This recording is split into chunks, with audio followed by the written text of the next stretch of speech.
All righty.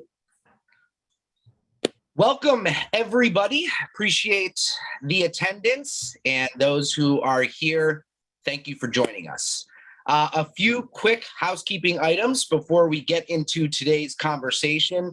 Number one, this is Yamaha YUC's first official webinar. We have great panelists, and we are going to make this somewhat of an open forum. We want you guys to ask questions, conversational questions, based on this topic, and post those in the Q&A. I will answer them as they come in if they are relevant to the topic.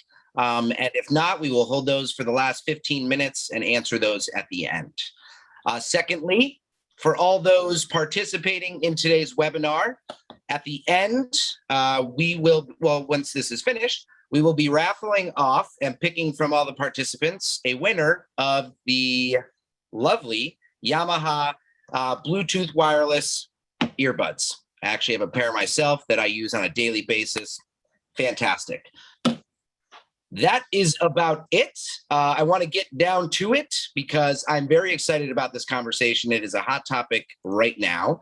And today's topic is easy installs and automatic configuration, a trend or here to stay. Hopefully you guys can all see that on the screen, and I'm not just talking to myself here. I am Tyler Cox, Marketing Communications Specialist over here at Yamaha YUC. Extremely excited to have these three lovely panelists and this fantastic hot topic. Joining me today are Timothy Mackie from Yamaha, David Hoyle from Avsant, and Jeff Lynch from Cerium Networks. Thank you guys for all joining. I will stop sharing the screen real quick and allow you guys to introduce yourself and tell us, a little bit about yourself and what you expect from today's conversation. So, Tyler, I'll kick off. Thank you very much. Excited to be here. Great topic.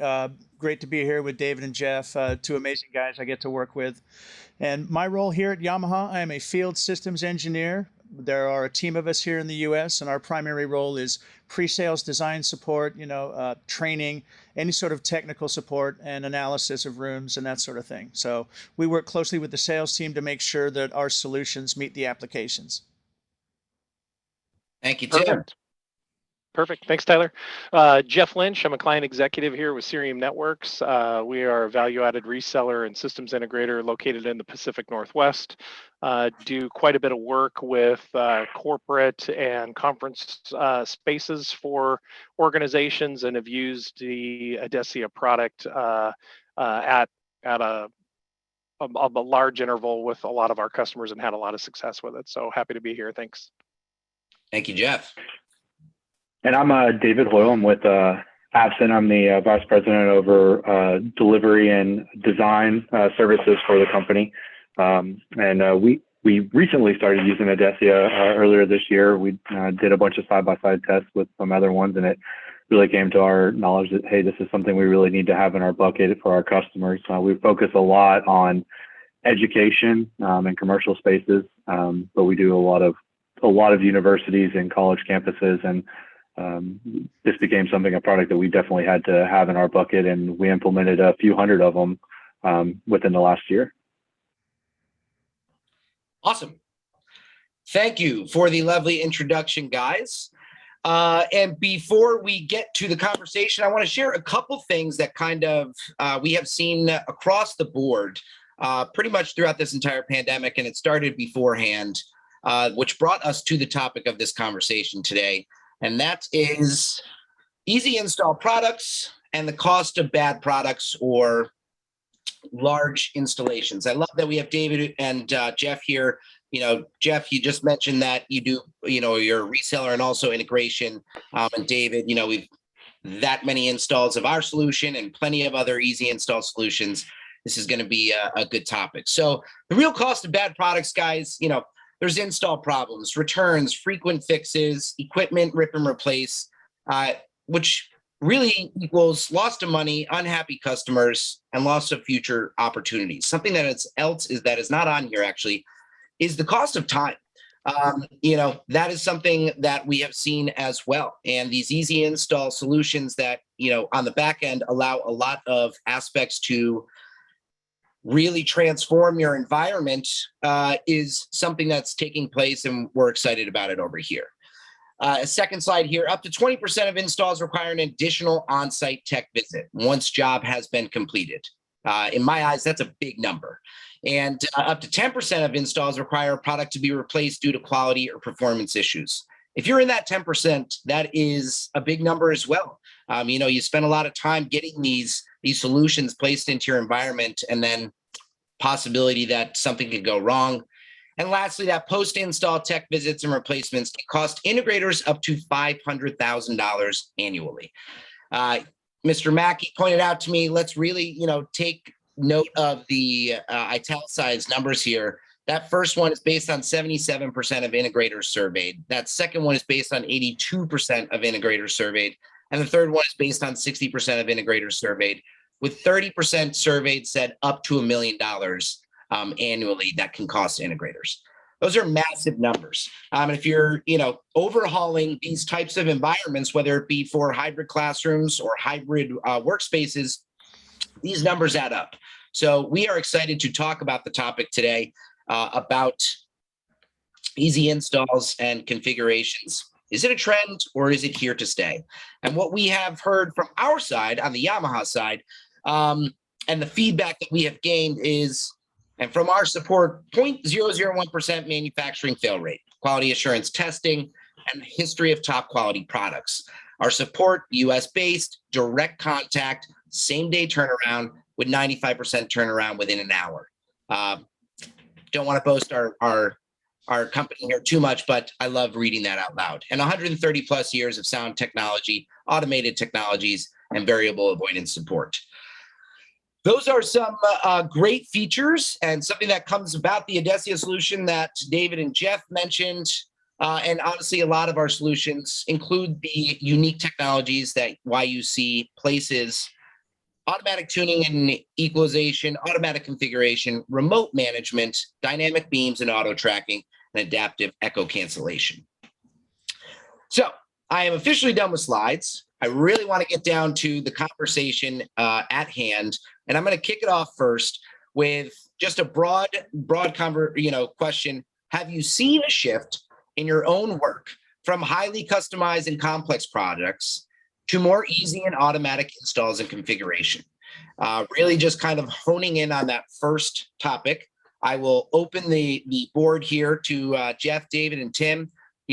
What are you guys seeing in the field? Share with our participants what you're seeing, and if you do believe this might be a trend or something here to stay. Yeah, this is Jeff. I can jump in there. Yeah. I think what we're seeing is a lot of corporate spaces and conference rooms are being adapted with hybrid philosophy. Obviously, I have a plethora of different organizations that are trying to figure out when and if users are going to come back to the office, and if that's going to be on a permanent basis, obviously, or if it's going to be part-time or not at all.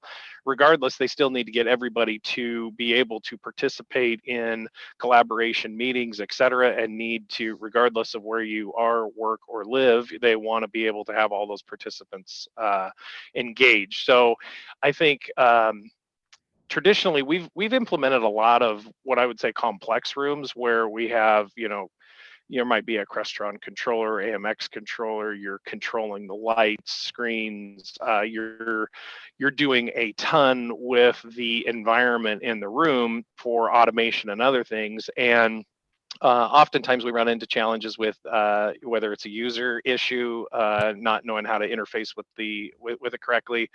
We are seeing a ton of simplification, and we're seeing a ton of organizations looking to ensure that every room is identical, regardless of the configuration. So we've had an opportunity, aesthetics ends up being a big one for us too. Organizations Absolutely. are really keen on seeing the room be very clean, very sanitary, minimal things to touch within the room these days, et cetera. And with a lot of the folks out of the office, I've had a lot of organizations that have been putting a lot of time and effort into retrofitting rooms now with the preface of people starting to come back.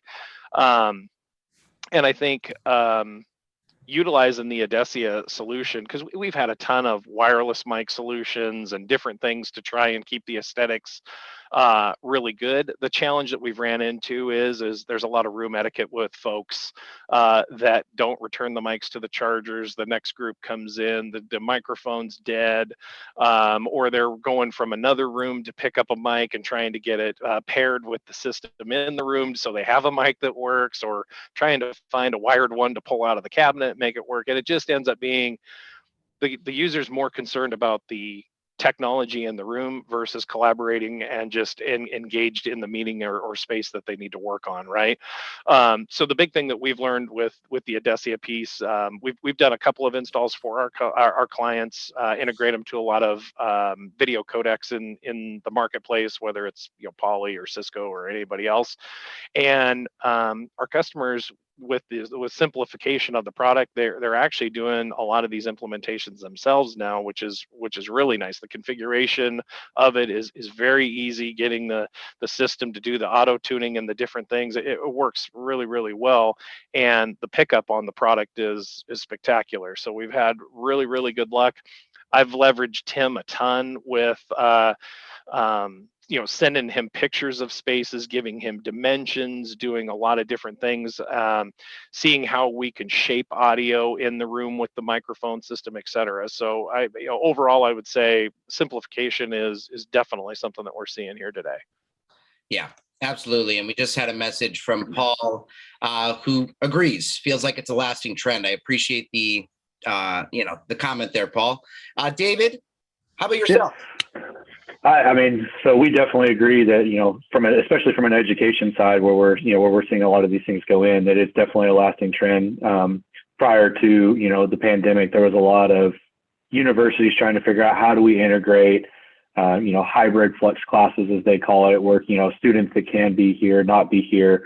And just everything that happened really caused everybody to kind of like ramp up how fast they could do it. So there was a couple of universities that really took some time back that we spent some time with them and said, hey, what we can implement something right now, or we can, really think about it for a couple of months and figure out what's the right solution, for a lot of these spaces. And we were able to really help them create a simple design that was plug and play into existing equipment with what you guys, with the Adesia products. Now we integrated some of them with, bi-amp products. We integrated some of them with your guys' processors. It really depended on the size of the room for us. But we went as far as going from what we really liked was a single mic could pick up a basic classroom and be able to give everybody in the classroom the ability, the students, the instructor, walking around the room. You didn't lose any type of decibel levels or hearing of anybody, even if they turned and went towards the wall. And, Tim was able to kind of show us that is what really impressed us, because what you guys may not know is he's sitting in a giant room right now that is really, really impressive when he gets up and walks around in it when it goes around. And so we started showing the customers what it was. We got some demo products from Yamaha and started doing some of our own testing against some of the Shure and the bi-amp stuff that we've, tried and tested and true and know that it works, and said, okay, well, let's give this a shot and let's compare it. And we were really impressed. And we went as far as having some lecture halls that we actually have 5 microphones in one room that we do controlling from inside the bi-amp from a Crestron controller that, we built a custom API that allowed it to be able to control everything inside there.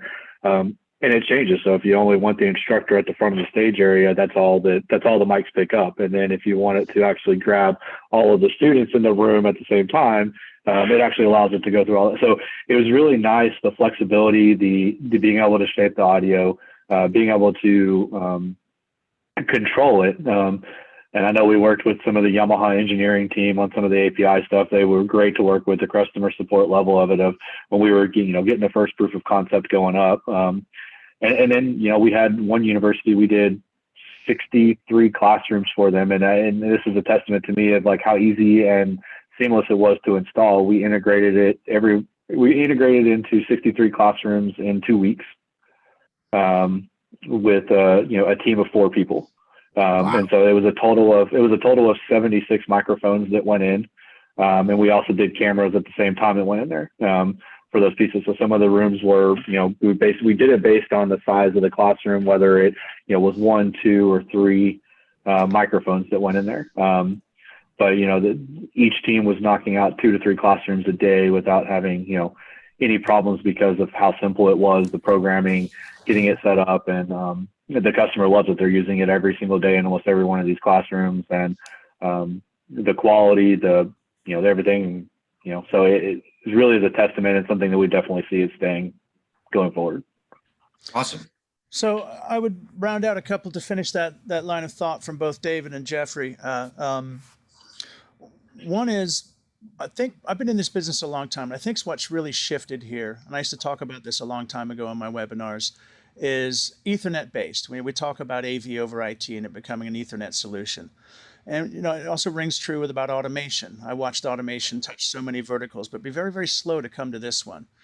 And I think what you're seeing now is solutions that are completely Ethernet based. We want to move away from analog microphone runs. The second everything becomes a plug on, like an IP camera, plug it on, anything that plugs onto the switch and is powered from the switch is the way this industry has been going. So first of all, it should be an Ethernet solution. It makes it much easier. You can now route with Dante, use layer 2, cascade your switches very easily, and be able to scale and expand these systems. So having it be Ethernet based is, I think, primarily the key. This industry will move away from analog wires completely for microphone runs and those sorts of things. And once you go Ethernet based, that's where you're allowed to do things that Yamaha is doing with this solution. So for me, there's really 2 things that are kind of unique and game-changing with the Adesia. One, I think we just built a better mousetrap with the microphone technology. Tyler touched on that. Yamaha's 130 years of hundreds of audio patents and technology know-how. And 2, when you combine it with a processor, to David's point, that allows your average technicians, you don't have to be an audio engineer anymore. If you can plug everything into the switch and mount the devices, you can now go into a GUI where we're doing all the heavy lifting on the back end with the routing, the discovery, setting the levels, the gain control. That's the automation that's now coming to this space. So I think Yamaha is leading the way with that. And that's kind of going to round out what these gentlemen are talking about. Having it be scalable. I can add a mic if I need to. I can piggyback this onto my customer's existing network. And ease of use. Jeff talked about that. We're seeing now a desire for the technology is really driven from the consumer app-based stuff. We used to see in this market Crestron control, Extron control. Now people want that ease of use, non-disparity between rooms. You want to walk in, do a 1 cable plug and play or a quick connection and have it be familiar room to room. Disparate technologies in different rooms leads to loss of productivity. So yeah, I think that's to round out what Jeff and David were saying there is what's the advantages of this solution really are. Yeah, and those are some absolutely fantastic points. 2 things that I really got from that first question's answers were, Jeff, what you had stated was a lot of your stuff is based in corporate and commercial spaces, right? And you saying that a lot of people are looking to do 10, 15 rooms that are all the exact same. And another point that you made, Jeff, was that your end customers, once it's installed, they're starting to play around with this stuff themselves. They don't need support anymore because it is that ease of use. And I think, that really shows a testament to a type of easy solution like this. And in general, I think a lot of manufacturers are starting to move that way with video cameras, like Tim said, with PoE, and audio, and AV and IT in general are moving towards that. So we see the benefits for our end customers, right? For the end users with these types of solutions. Now, my next question for you guys is, what are the benefits for your businesses? What are the benefits of solutions like this for Cerium Networks and Avsant? Whether you're just reselling to customers or hopping into their locations and helping them install these. What are the benefits for you guys?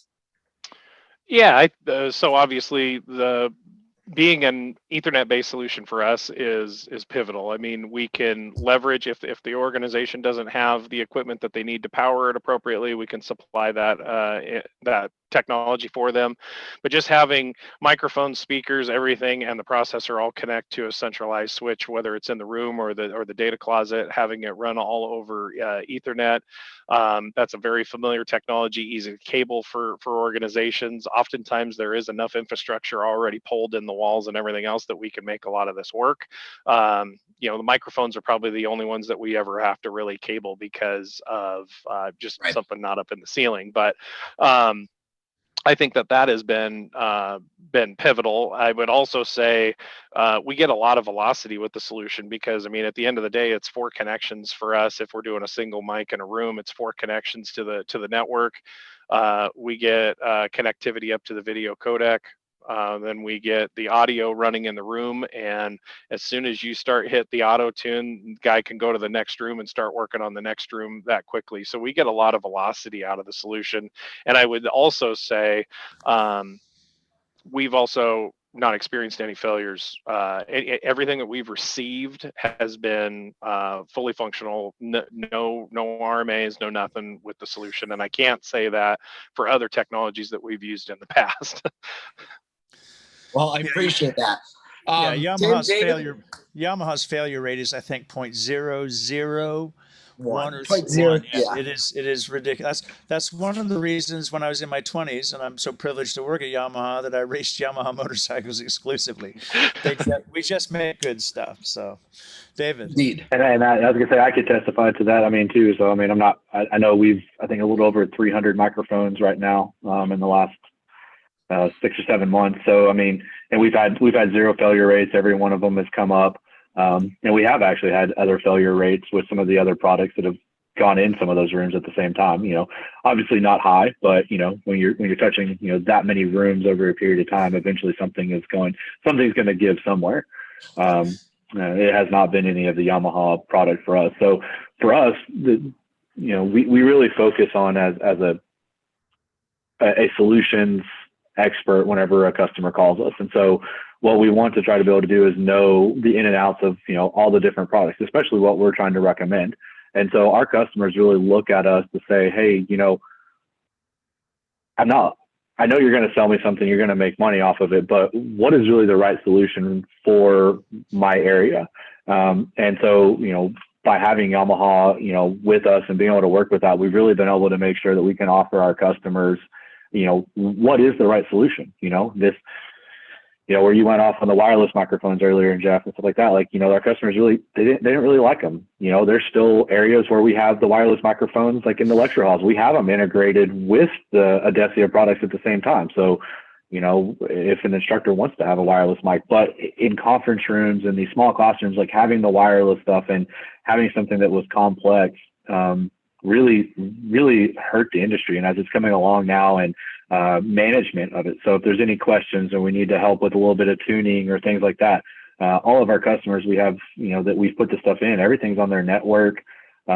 We had no issues with port routing and stuff that we've had with other solutions and stuff. And being able to get in and make those little tweaks here and there if we need them to for a room, everything being on the network has definitely made a world of difference. And, we look forward to continuing to see this trend grow and help the industry and, us alike. Yeah, absolutely. And Tim, I'm going to interrupt unless you have something to say. I'm going to toss this next question over to you first.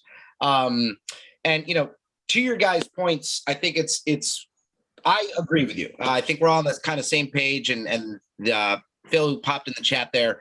I do believe this is something here to stay, not just a trend. It was trending beforehand, and now people are realizing the possibilities, almost endless possibilities that are capable when you have easy install solutions that take all these things into consideration when we're putting them together. And, David, I think something that you just touched on that really I saw a huge jump in. And, Tim, you're on multiple demos every single day. David, you guys doing over 300 microphones. Jeff, you guys doing room after room after room. David, what you said was when a customer comes to you, they ask you, what do you think they need for their room? I think through this pandemic and conversations with demos and end customers, a lot of sales folks and account managers and people in our industry are starting to ask the right questions to their end customers. We're not always on site at this point, and we weren't a year ago. We're starting to get back to that, but I think a lot of people are starting to ask the right questions instead of just shoving a product down somebody's throat. And that's really at the end game of that, we're coming to the realization that people are looking for something simple, easy to use, and almost a full body experience of either audio and video or all in one type of situation. So Tim, you're on demos, multiple demos a day. Does that make sense? Are you seeing that as well? Yeah, absolutely. Again, everybody wants that ease of use and that familiarity. What you want to use at home should have the same feel that you want to use at the office. But what we're also want to address here as well is the far end. I mean, we don't want to move away, to kind of expand on the conversation a little bit. You don't want to move away from the basics of AEC, acoustic echo cancellation, is the primary function you have in conferencing. It always has been and always will be. But I think a lot of times in this environment, as we move to hybrid environments, you're also going to have to account for those remote users and making sure that they have a decent piece of equipment at their far end. And here's why, just to jump back to the basics. When I'm on a phone call sitting in New York and I call Chicago on Zoom on a video call and I go, "Hi, this is Tim." And then a second and a half later, I hear, "Hi, this is Tim," my own voice back at me. That's classic acoustic cancellation. And it's not my equipment, it's the far end's equipment that's allowing my echo to come back at me. I was actually looking at, on one of the mainstream media outlets online, this article about the 10 best pieces to use, 10 best pieces of technology to use at home during this pandemic on Zoom and Teams calls we're doing today. And I was astounded. It was almost like a fluff piece, like they didn't do their homework. They mentioned ergonomic mouse, ergonomic keyboard, a decent chair, this halo light for your camera. And they didn't even mention a YUC peripheral speakerphone, which to me is the number one thing to have. So make sure as well, when we move to these hybrid environments, that your remote users have something like our YVC200, which has all of that same technology in an on-the-go device right there, because it's the far end that affects the quality of the call. And as we all know, A is the most important part of AV. Even though we shift into a more video prominent world, bad audio is the killer of these meetings. You've got to have high intelligibility, high clarity audio. So yeah, I would say that's an often overlooked piece of the hybrid solution we're now dealing with in education and corporate. Yeah, absolutely. David or Jeff, any extra points on that, or we're all kind of in agreement there? We're in agreement. Yeah, I think we can agree with Tim there. Yeah, absolutely. So a question that just came in here. So we understand this is no trend, this is here to stay. And there are plenty of positives, but you guys are in the field. You guys are the ones that are meeting up with the end customers, doing these demos, installations. What is it for the future? What additional features to either audio, video, displays? What do you think down the road, or for other manufacturers, Yamaha or herself, what do you think is needed? Is there anything else to add to be an added bonus to these types of easy install solutions? Yeah, go ahead. I would dive in real quick with, even though Yamaha is primarily the audio function of these rooms, that the camera considerations are thus for me. One, don't have a camera that's moving too busy. You don't want to have a lot of movements with your cameras. I run 4 different cameras in here in this room when I'm doing my demonstrations. One points at the equipment, one points at here. Having a few presets, so having a decent camera without too much action going on. I think the other thing we're seeing is a lot more dual display, especially in education, because we now want to have the tiled remote participants on one screen and the content on the other. And that's allowing us to do a few things. Definitely put the camera in the center now that we have the dual screens going on. And again, the Adesia line arrays play well into that application on the front wall as well. But it gives us the opportunity now to put maybe a microphone at the front of the room on a shelf up front. With our Adesia, we can do up to 8 tabletop microphones in addition to the 2 ceiling mics. So we're seeing where we can also utilize additional microphones within the room. For example, when the instructor has his back, or the presenter has their back to the room and their back to the microphone, we can now have our table mic covering him beautifully when he's addressing the front of the room as well. So I think those are the camera considerations. The remote participants want to see the content and be seen as well, and that all needs to be seamless. Back to Jeff and David's point about ease of use and familiarity from room to room. The more familiar these applications get, and the more plug and play and ease of use for sure. Yeah, I think the things that we're seeing is customers want to see this thing just work. They don't want to have a solution that they have to continue to modify, tune, touch, etc. They want an easy implementation, a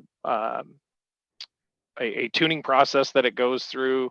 The solution retains that and it continues to work. The big things that we do is obviously we go in, we consult on the space that they're the size of the space, that's ceilings, is it made of glass, you take all the attributes of the space that they're wanting to enable, understand how they want to use it. Dual displays is a big one that we do see that is coming in a lot of our areas, as well as technologies being able to have electronic whiteboarding technology in there that's integrated into the solution as well. Um, um, we're seeing where like microphones and that kind of stuff and having them based in the ceiling, we use a ton of the ceiling mics, a little bit of the tabletop mics, but most of ours are ceiling based. Customers like it because there's nothing to touch, right? You don't have to touch anything on the table, you have to move it, different things. And obviously in the scenario that we're in with the pandemic and hopefully post-pandemic here, relatively soon, less touching and less interaction is more for a lot of organizations that we're seeing today. But those are the big things that I'm seeing, as far as they just want it to work and they want it extremely reliable. Gotcha. I would agree on that. That's really the biggest thing that customers come to, which is the ease of use. And how complicated is it going to be when I walk in their room to connect to it, or how is my audio going to sound, and taking that worry out of it every time that they come in, that it's just going to work when you get in there. It's definitely been big for the customers. And I think that's one of the things that Adessia brings to the table. It was such a well thought out solution. We have line level interface, so we can plug directly into codecs and work with those. We have a full open API, like you gentlemen touched on, for third party control of the system. Just a super simple, intuitive GUI, but it's so expandable. Again, Ethernet based. You can start with one ceiling mic, add another. If you could plug and mount the second ceiling mic, you could tune it remotely from anywhere in the world. That's the beauty of it. You log back in, and any piece you add to and keep growing the family of products is just another remote login and a few mouse clicks, and it's now included. So that is where this industry is going to go, is that sort of scalability and flexibility. With the XLR microphone inputs on the front, when you look at the processor in the Adessia, it is just a very, very smart, slick device. Yeah, absolutely. And being able to work with other manufacturers, other products for collaboration, codecs, video cameras, dual displays, that's absolutely, what I'm seeing from a marketing perspective, and you guys are, kind of hitting the nail on the head with what you're seeing in the field. And that's a great segue into actually a question here from Derek Shama. If I messed up the name, I apologize. He's wondering a little bit more about Yamaha solutions and Barco ClickShare. What are the collaborative benefits that can be leveraged? Derek, I can give you a quick little breakdown if Tim wants to step in as well. We have 4 solutions that are certified and working with Barco ClickShare: the CX20, the 30, and the 50. That is our YVC 200, our YVC 330, our YVC 1000, and actually the Adessia solution. Those are being placed within both corporate and education for collaboration. Actually, I think we've seen a couple of use cases where it's also the dual displays, allowing for that collaboration with, in classroom or in location, and those joining virtually. So hopefully that answers your question. And your second one there, Derek, will there be certification for YUC platform ecosystems? Yes, we are in the midst of getting those pushed out. Specifically with this Adessia solution, I know that is top priority for us, and definitely for our end customers as well. And I think that kind of actually is a question that I do not have written down, but I would actually love to speak about that, since you guys are out there doing these demos. Difference between agnostic and something certified. You touched on, they want something to work, right? The end customers just want to walk in, be able to utilize it. Is having something Zoom, Teams, Meet certified, is there a big differentiator between that, or having something just agnostic that works with all of them? Are you seeing end customers coming to you looking for something very specific in that realm, or are they fine and content with something that works across the board? I was gonna say, so I can lead on that one. So Yeah, go ahead, for us, David. it's a little bit of mix, honestly. So from us as the integrator, we actually like it where it's certified a little bit better. And the reason of that is that when, a different user logs into the computer, so in, education, conference rooms, anything like that, it doesn't automatically take over if it's not certified for that platform. So it doesn't necessarily automatically find it unless they've put some of the solutions inside from the IT perspective. So, an example is when we were going through a bunch of classrooms. Well, if that camera wasn't certified, then it found the camera from the all-in-one computer in all these classrooms automatically inside of Teams because it wasn't a Teams certified camera. And you see that a lot where it comes to it because, a lot of different areas have different types of computers, laptops, you're connecting into it, especially, in a conference room to like Jeff's point, you're walking in there and you want it to be easy. You want to connect up to the clip share. You want to do this. Well, my laptop does this and my laptop is now the default and you have to go in there and manually change it on Zoom and Teams and everything. And it's frustrating when it's not certified because you get those calls and those calls are, like you pointed out earlier, are what cost the money for an integration company and even for, an IT department that's managing all this stuff.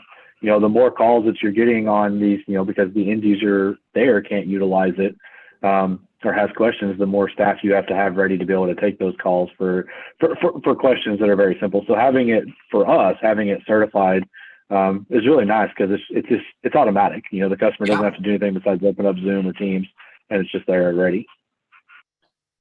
Yeah, I would totally concur. Having a certified platform makes it all that much easier for us to be able to support the organization. A lot of times they're doing their own support. They can call, if they're having a problem, they can call their IT help desk. Anything they can, involve the manufacturer, regardless if it's on the Yamaha side or the Teams or Microsoft, Cisco, you name, Poly, anybody else. And you guys having certifications and design guides that show these are the proven integrations of exactly how this product should connect to your specific codec from this manufacturer, and having that stuff documented because you guys have tried this, done the integrations. These are the settings that should be set in the product. All of those things just speed up that, one, the delivery and integration, and two, you have a piece of documentation that organizations can fall back to and say, yes, we're doing all these things in the event that a challenge does arrive. So I would take certification all day long if I could have it. There you go. But I get the it's difficult for Yamaha to go integrate and certify against everything that's out in the market. So I get the ability of just needing to be able to be compatible and work as well. But looking at kind of the main market share leaders and doing certifications with those, I think could go a long way. Right. And that's exactly what we're doing. We're hitting the main players, making sure that we're meeting those requirements. And it trickles down, by the way. And that doesn't mean that we're not ubiquitous with all platforms, just because we're certified with A and B. That's the beauty of Adesia. It's a native USB speakerphone. So it plugs into any PC, Mac, NUC, laptop. Open your platform, and there we are in the drop down for speaker and microphone. Yeah. So I got a question here, and this kind of goes back to, well, I have two here. Back to the points, David, when you were talking about when you're speaking to end customers, what are the right, somebody asked, Chris Campbell, what are the right questions to ask customers? Based on that, feel free, open forum here, folks. I'd love to hear this one. This is a great one. I mean, and I'm sure Jeff, we can both attest to this, but for me, a lot of it is asking what is it really the solution that they're trying to solve, not what do they think is the right product for the room. So most of the time when I go into a new customer or any customer, like, oh, well, this is what I want this and this in the room, and I always take a step back and go, well, can you help me understand why you want this and this in the room? And is that really the right solution for this room? And then kind of giving them some different scenarios of saying, well, if you went this way, you could have this and this, or if you went this way, you have this and this. So being able to give them options and, against, proven things, such as this, and, previous installations that you've done and how those different areas have worked together. for us, that's a really big thing to us. It's very rare that we actually put in exactly what the customer wants, because normally once that conversation actually starts happening, it changes. And it also goes a lot too, is that, sometimes that conversation goes to, oh, well, I never thought about that, but, actually, can we go talk about this room too while we're here or while we're on this conversation? And it does, it happens a lot, that it bounces between different areas, because you're getting to have that dialogue, and it helps build that trust, because it feels more like a solution. You're trying to provide them a solution instead of trying to sell them on a specific product. Yeah, absolutely. Yeah, my lead questions on those are always, please tell me about the room. Tell me what you would like to do in the room, and tell me the use cases. How many folks are going to be in the room? Will it change? I really come from it from that esoteric angle rather than, and again, to Dave's point, a lot of times people go in, I was in this other room and they had this really cool so-and-so. And I like that. And then that's kind of driving what they're thinking about their room, where I really try to just ask them, what is it you want to do in this room? What do you want to do? How many people are going to be in here to do it? So start with that. Yep, we lead always with what is the intention for the use of the space. So start there. It could be a training room, and a training room has a much different requirement than a conferencing space or a collaboration space, and then size of the room and the materials that make up the room. It all goes into delivering the correct solution back to the customer. For the most part, I get a lot of customers that just say, we want a video conference in this room. Okay, we'll start there. So I understand the intended use. And then to Dave's point, you'll start asking some situational questions that like, okay, well, how do you intend to whiteboard in here? Do you intend to whiteboard in here? If so, how do you intend to capture that for later? And you can ask, you could probably ask 10 or 15 questions just around different scenarios and use cases that you've done on other rooms and with other customers and different things that you've seen, and saying, is this applicable to you? Is this applicable to you? Do you ever see you doing this? But I always lead with, literally, let's talk about how you intend to use the space and start there. Yeah, absolutely. Yeah, and again, future considerations. Do you see anything changing or migrating? Yeah, 100%. Chris, hopefully that answers your question. I've got another one here, actually, from Paul again. Are bacteria-resistant surfaces in new products going to become a more important feature? And is this feature requested more often now? Have you guys been asked that, or is that anything that's been brought up on calls? Not for me, to be quite honest. I don't see surface materials being a long-lasting changing effect from this pandemic to per se. Cleaning habits, yes. We certainly have recommendations on our website on how to disinfect our microphones and wireless stuff and table products, but I don't know about the materials are going to be driven by that. Okay. Yeah, we see it on like wireless microphones, like, getting the booties that cover them, just basic things along that side. What can we do to be able to, if we got to pass this around and things like that for different other spaces. We see it with like a little bit more on the IT space side. So like we have,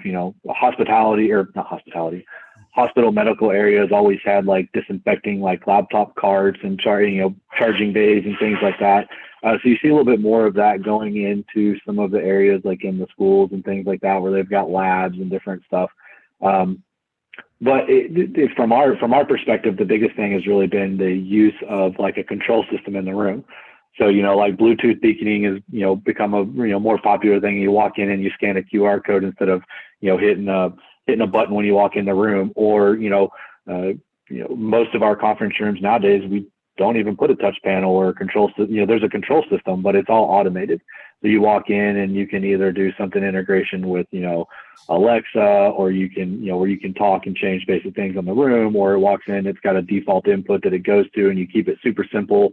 You want to wirelessly present, it's all right there, connect up to it. So, using the clip shares, we use a lot of those, and you have all the UC stuff built into it, the cameras and the microphones, and you just walk in and connect your laptop up to it, and you get all the stuff and you're good to go. And you're not ever touching anything besides with the table, which they don't worry as much about the cleaning of it and stuff. And then I know like the fogging systems that they've, a lot of people have gone to more fogging instead of wiping down. And I think that's more of what the trend is going to be over, the harsh chemicals that they're using on the electronics and stuff. I think they kind of figured out really quick that was really hard on electronics, and I don't think that that's going to be something that will stay around. It doesn't seem to be something that they're doing much anymore of that we see. And I definitely think more beam forming microphones, more applied technology to get away from the traditional requirements of a mic. The inverse square law applies to the basic microphone technology. You have to have the mics close. And as this advanced technology is coming in, the microphones don't need to be as close. They can be non-touch, non-interacting microphones. So I think that's a big push we'll see as well. Yeah, we see a lot of the AI or assistant technologies in a lot of our rooms. So there's a touch panel in the room in the event that something's not functioning right, or you need to just hit the one button join. You can do that. Literally, it's one button to click, and the meeting comes up and everybody attends. But a lot of it is the assistants just saying, hey, WebEx start my meeting, or hey, whomever, whatever technology we've integrated into that room, and just saying start my meeting, and it recognizes you by either your laptop or your cell phone and the client that you have, and away you go. It's going to be like Marty McFly walking into the room. I want channel 16, 17, the weather channel, this and that. Which brings me to a point about future-proofing of the product. One thing about Audacia, it's very network-centric, very future-proof. We support SNMP management of the device. We have an open API. We can do DHCP mass upgrades and deployments with the system. A little-known thing as well with our ceiling microphone. Not only do we have a full Dante processed output, we have a second linear non-processed output that's just waiting for future speech recognition applications. So when you look at the Audacia solution, I look at it and I go, wow, I wish it had this, I wish it had that. Yeah, so does Yamaha, and it's probably on the roadmap.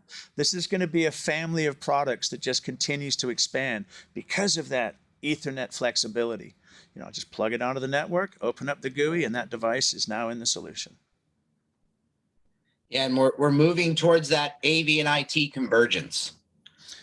Yes, for sure. This is the real delivery of it. I remember in my webinars 10 years ago, 15 years ago, when I was first doing video distribution over IP, I used to say, hey, if I want to put a display on that wall, I'll put an Ethernet connection up there with it. And if I want to future-proof that zone, I'm going to put a second Ethernet drop up there, because I don't know what's going to be behind that TV in the future, but I can guarantee you it's going to be over. It's going to be. And there'll be something. Yeah, we've been talking about it forever, and I think really now we're seeing the delivery on that promise. This is a solution, an audio solution that would normally take an audio engineer to spend time configuring and tuning in the room. And now it is no more daunting to deploy than, say, an IP camera. If you can mount the thing, open the GUI, you can have the audio you're listening to me on right now. I did nothing beyond the auto tune for this system today, so 5 minutes with the mouse, and I'm on the call. And that's from connecting everything to the switch. There is a cool video of me setting up this space, and the mouse clicks is literally 5 minutes from when I plug everything into the wall to get on the Zoom call. And that's game-changing for this industry. Big time. Absolutely. So speaking of that, going off that, what would you say, I got a question in here, what would you say to a reseller or integrator that might be hesitant to try these types of solutions? Have a demo with us so you can listen to the solution from the far end, right? Back to my that first was not a plug, just so we know that. No, you want to listen to the solution on the far end. If you want to critique my microphone, you're not going to do it from my room. Right. It's one of the things that we've all seen, Jeff and David, shift with this. Is I used to travel a lot and take equipment to go demo it. Now I do a Zoom call, and you can see the real-time benefits of the equipment on that Zoom call. And, I've always been open as us as a company, which is, there's plenty of business out there for all of us. So we've actually worked with a couple different, integrators that have been interested in this around, things that have been a little bit nervous about it, and offered our, assistance to, through distribution, said, hey, look, ask us a couple of questions about how we did it, because we did do it somewhat different than what's off the beaten path. There's, being able to integrate it with some of the different DSPs and what we did on that side. And so we actually have met with 2 different, companies or whatever as just a consultant, said, here's some of the things that we did, and here's how it worked. And, here you can, listen to it and stuff like that, because, we're all in the same boat, and figuring it out the right way is beneficial to everybody. Absolutely. Well, and the other thing I would add is, Tim's been great to assist as well, and he is happy to lend some insights, even help a customer tune, do lots of that kind of stuff. So if I'm not readily available, or one of our organization, an engineer or something's not readily available, I've pinged Tim and said, "Hey, Tim, I just got somebody that's having a slight challenge with this." He's like, "Oh, perfect. Let's set up a quick Zoom, and we'll hop on their on their interface, and I'll work with them real quick. It shouldn't take more than 5 minutes." And I would say we've been very successful, even just getting a couple things knocked out, even that way, in the event that we have to. That's the beauty of being able to service things remotely. Yeah. Yep. Oh, 100%. And I think, Tim, maybe you can attest to this.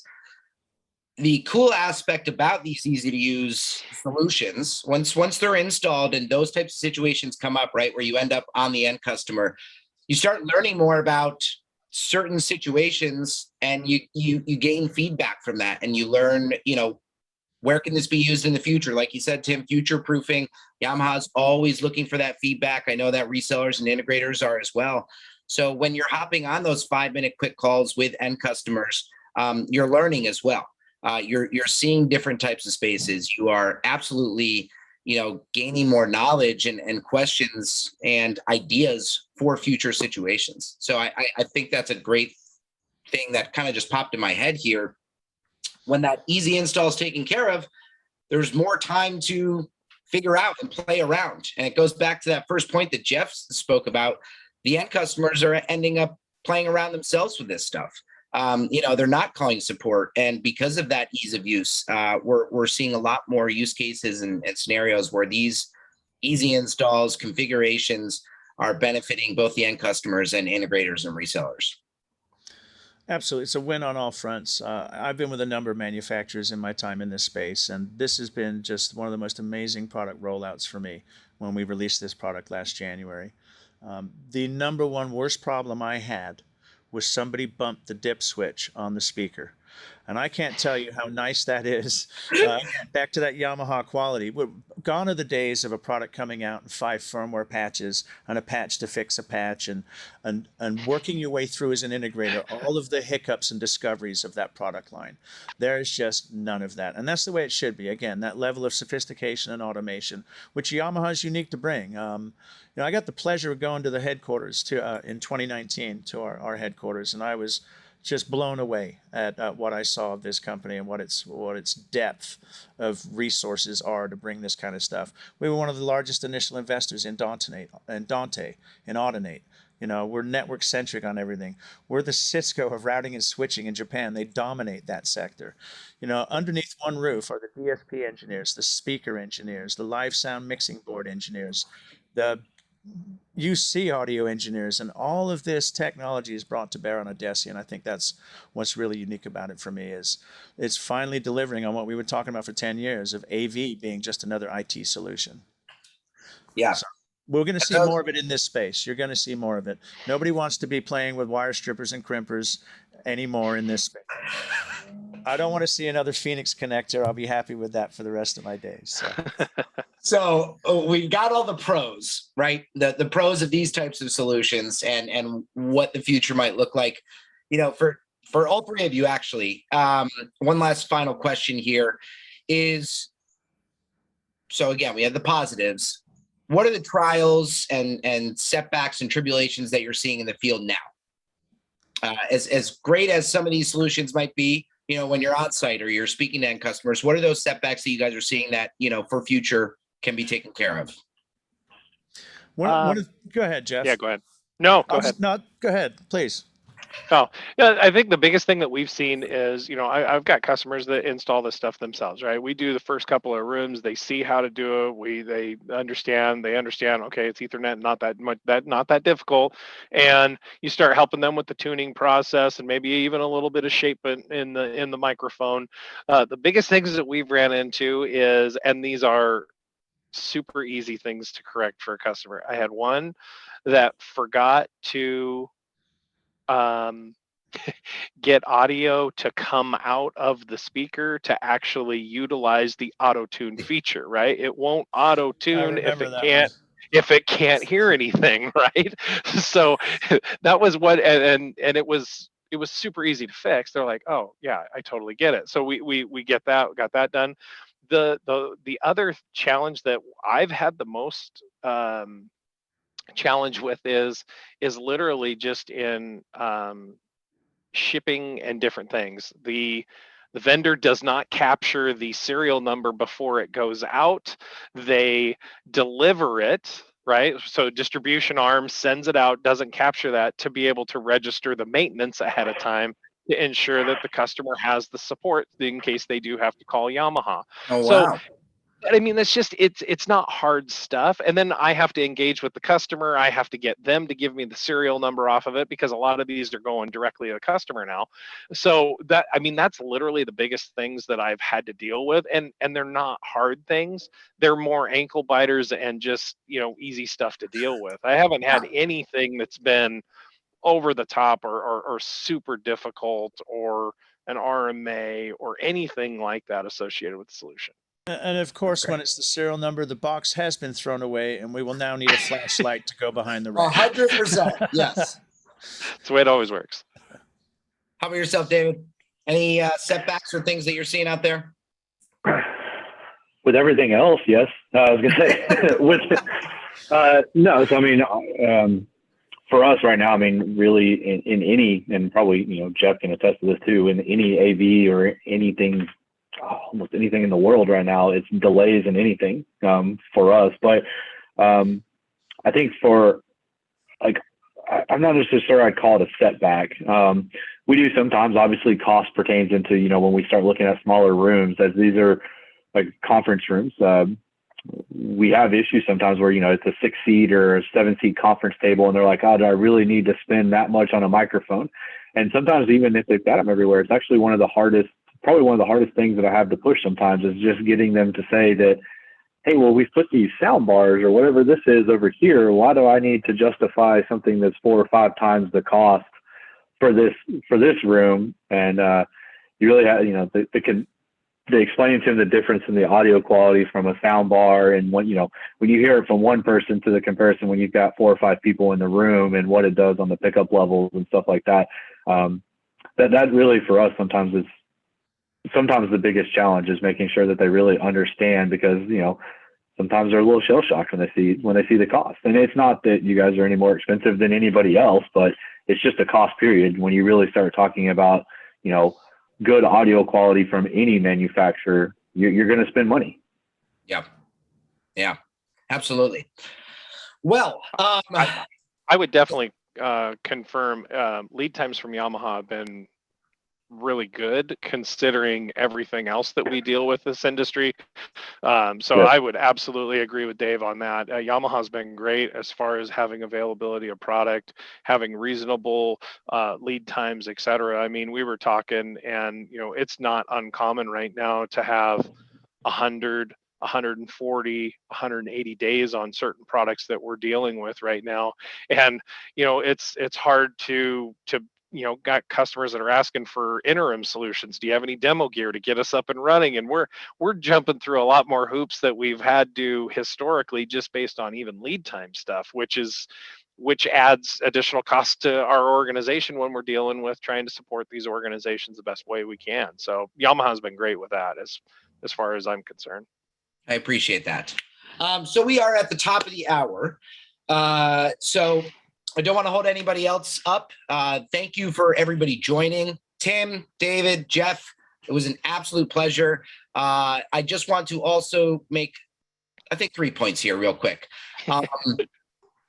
Number one is you guys just finished off with a perfect segue. Yamaha will be having another webinar in the future talking about those lead times, shipping, and those types of solutions with all manufacturers, and how it's working and what it's going to look like for the next couple months. So we are extremely excited to get candid about that conversation.